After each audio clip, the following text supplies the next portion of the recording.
Assalamualaikum warahmatullahi wabarakatuh. Sahabat-sahabat, dimanapun Anda berada, bisa ada yang nanya, lebih baik kalau misalkan pengen punya rumah, apakah harus seperti apa? Teman-teman, kebanyakan saat ini untuk memiliki hunian bisa dengan akad kredit ya, atau biasa disebut KPR. Nah, KPR ya teman-teman, mungkin teman-teman ini menurut analisa Pade gitu ya. Jadi KPR ini adalah kredit untuk perumahan, baik itu subsidi gitu ya, ataupun misalkan yang komersial gitu ya. Kalau salah nanti bisa tulis di kolom komentar, tapi kalau benar bisa di-share dan di-komen ya videonya. Ini hanya analisa aja. Coba teman-teman, biasanya lihat di iklan kalau rumah gitu ya, di apa namanya itu tabel price harga, ada namanya itu harga jual dan harga KPR gitu kan, atau dari iklan di brosur-brosur atau di pamflet manapun, harga mulai dari contoh rumah subsidi, misalkan ada yang harga rumah seharga 200 jutaan. Nah, annya teman-teman sudah tahu bisa menghitungnya seperti apa dan bagaimana ya. Oke. Dan apabila kita ingin untuk mengajukan KPR itu pasti banyak persyaratannya. Mulai dari persyaratan KTP suami istri, NPWP gitu ya. Kalau yang kerja harus punya status karyawan tetapnya, dan penghasilan minimal atau maksimalnya 8 juta gitu ya, itu KPR gitu ya teman-teman ya. Dan apalagi gitu ya, masih banyak lagi persyaratannya, usia juga ya teman-teman. Bahkan kalau misalkan kita ada kredit jelek, itu kena yang namanya BI checking ya, Bank Indonesia checking gitu ya. Artinya teman-teman di situ harus betul-betul mau mengasuh dan sanggup, karena pihak ketiga lembaga keuangan pengen mendapatkan calon konsumen pemilik hunian rumahnya itu yang lancar angsurannya gitu ya. Oke, kita kembali lagi dengan banyak persyaratan. Apabila kita oke nih mau ngambil, ya udah teman-teman pasti akan diminta yang pertama itu booking fee ya.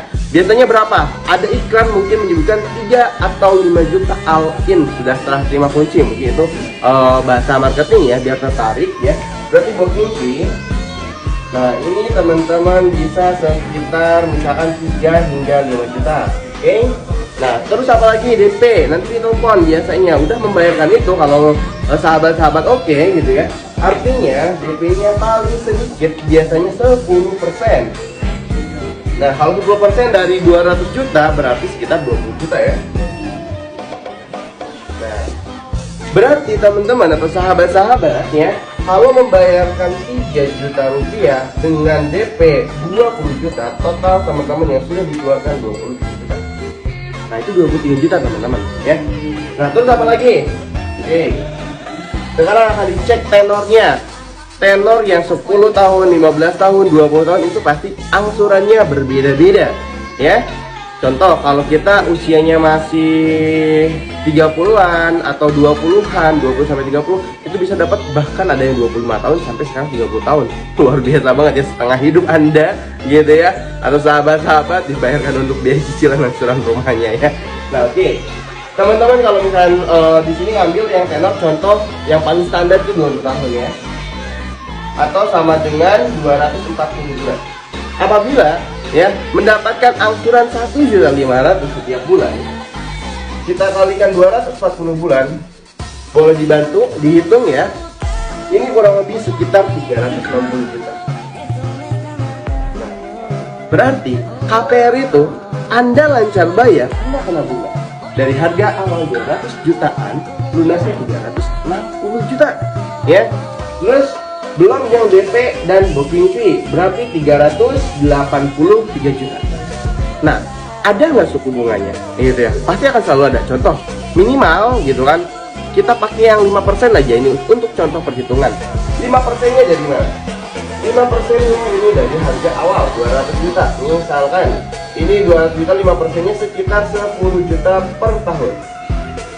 Kalau kita bagikan 12 bulan, setiap bulan 833 ribu. Yang tadinya angsuran 1.500.000 dengan munculnya suku bunga ya, berarti akan bertambah menjadi 2.300.000-an. Banyak gak teman-teman atau sahabat-sahabat ya, dimanapun Anda berada yang sudah mengambil KPR, itu cicilannya ada mungkin yang naik gitu kan. Jadi teman-teman, apakah sanggup mengambil KPR? Nah, Apabila teman-teman pengen punya solusi rumah yang mudah dan syaratnya cukup teman-teman punya KTP ya dan masih nafas, teman-teman kita rekomendasikan ya di salah satu developer yang ada pionir di Indonesia gitu ya. Bisa cek video-video di Pak D Property ya. Nanti bisa dicek ya teman-teman ya. Jangan lupa di komen, di like dan di share ya. Dan teman-teman semoga ini bermanfaat ya. Kalau ada salah-salah kata atau salah penjelasannya, mohon dikoreksi di komentarnya. Terima kasih.